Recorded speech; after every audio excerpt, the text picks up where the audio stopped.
Cinema ఇండస్ట్రీలో చాలామంది star హీరోలు వాళ్ళ నైపుణ్యాన్ని వాడుకుని టాలెంట్ని ఇంప్రూవ్ చేసుకుని సినిమా ఇండస్ట్రీలో రాణించాలనే ప్రయత్నం చేస్తూ ఉంటారు. ఇలాంటి క్రమంలో తమిళ్ సినిమా ఇండస్ట్రీలో తనదైన రీతిలో సత్తా చాటుకున్న విజయ్ ప్రస్తుతం టీవీకే అనే పార్టీ పెట్టి రాజకీయ రంగ ప్రవేశం చేశారు. ఆ పార్టీ ద్వారా తమిళనాడు సీఎంగా మారాలనే ప్రయత్నంలో ఉన్నారు. అలాంటి క్రమంలో విజయ్ భార్య అతని మీద కేసు పెట్టడం, తనకు డివోర్స్ కావాలని ఫోర్స్ చేయడం, అలాగే త్రిషతో అతనికి సంబంధం ఉందంటూ కొంతమంది కొన్ని వ్యాఖ్యలు చేశారు. రీసెంట్గా విజయ్, త్రిష ఇద్దరూ కలిసి ఓ పెళ్లి ఫంక్షన్కి అటెండ్ అయిన వీడియోస్ రిలీజ్ చేశారు. ఈ వీడియోను సైతం త్రిషనే రిలీజ్ చేసిందంటూ కామెంట్స్ చేస్తున్నారు.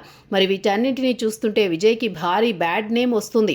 తాను ఎందుకని ఇలాంటి కాంట్రవర్సీల్లో ఇరుక్కుంటున్నాడు, ఎందుకు సమాజానికి వ్యతిరేక పనులు చేస్తున్నాడంటూ చాలామంది కామెంట్స్ చేస్తున్నారు.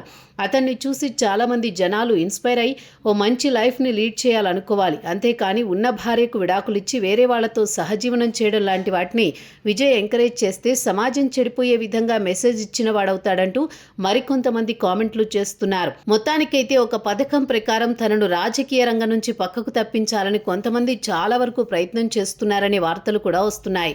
ఉదయనిధి స్టాలిన్ను త్రిష ఇష్టపడుతుంది కాబట్టి ఆయన చెప్పినట్టుగానే ఆమె విజయ్ పరువు తీయడానికి ఇలా చేస్తుందా అనే అనుమానాలు వ్యక్తమవుతున్నాయి. ఇలాంటి క్రమంలో విజయ్ ఈ వార్తల మీద ఎలా స్పందిస్తాడు అనే విషయం మీద సరైన క్లారిటీ రావడం లేదు. మొత్తానికైతే విజయ్ ఈ విషయాల మీద ఎలా స్పందిస్తాడు, అలాగే తన పార్టీని ఎలా నిలుపుకుంటాడు, ఈ సంవత్సరం రాబోతోన్న ఎలక్షన్స్లో సత్తా చాటుకుని సీఎంగా మారతాడా, లేదంటే పార్టీ గెలుపోటములు చూసి ఆ పార్టీ రద్దు చేసి మళ్లీ సినిమాల్లోకి వస్తాడా అనే విషయాలు తెలియాల్సి ఉంది.